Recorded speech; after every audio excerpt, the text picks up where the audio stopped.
Descom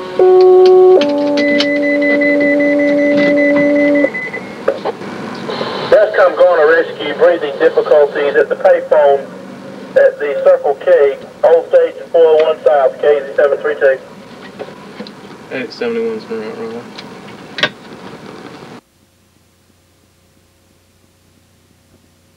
This is the Garner Rescue Squad. Over 1,600 times each year, Garner Rescue is dispatched to aid a sick or injured person. Over 1,600 times a year, dispatched to any location in a 98 square mile area of southern Wake County to aid in any kind of medical emergency. Nearly $200,000 annually goes into the equipment, supplies, and maintenance of the squad, and over 17,000 man-hours are used to staff and maintain the equipment.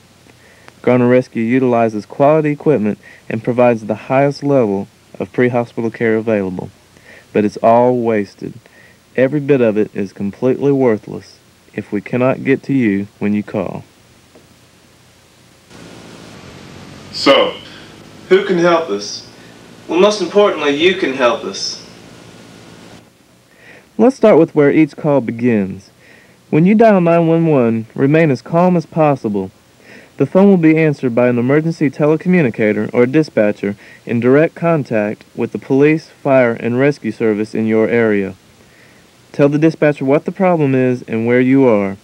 He or she may ask you more about the circumstances of the problem.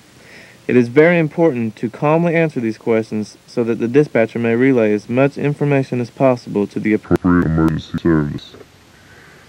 Remember that you do not need to know exactly what vehicles are needed at the scene of an emergency.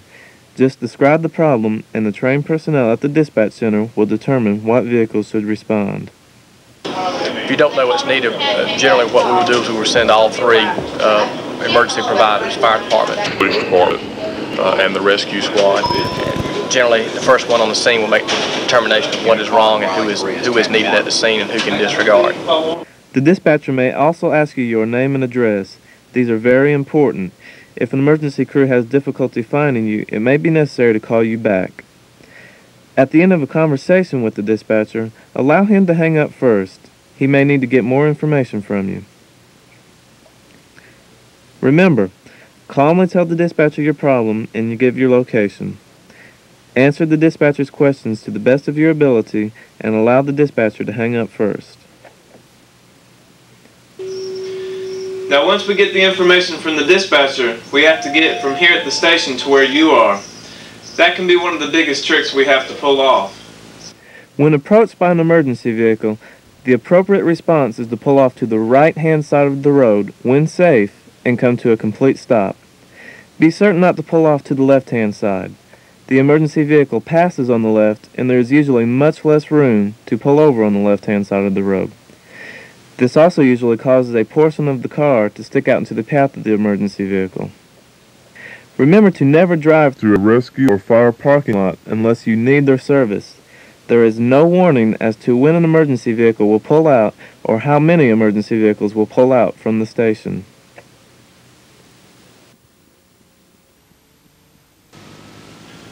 Once we get in your neighborhood, we have to find your exact location.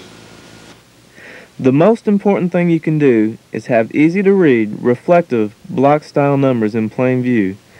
Cursive writing, Roman numerals, and other styles may be very attractive, but they're also very difficult to read from the street. If you have a mailbox, this is the most desirable location for your address numbers. The 2-inch black-on-white reflective numbers, available at most hardware stores, are the ideal markers. If you do not have a mailbox at the street, then large black block-style numbers should be placed directly under the porch light. To help us find you more quickly, it is a good idea to provide some type of eye catcher at your house.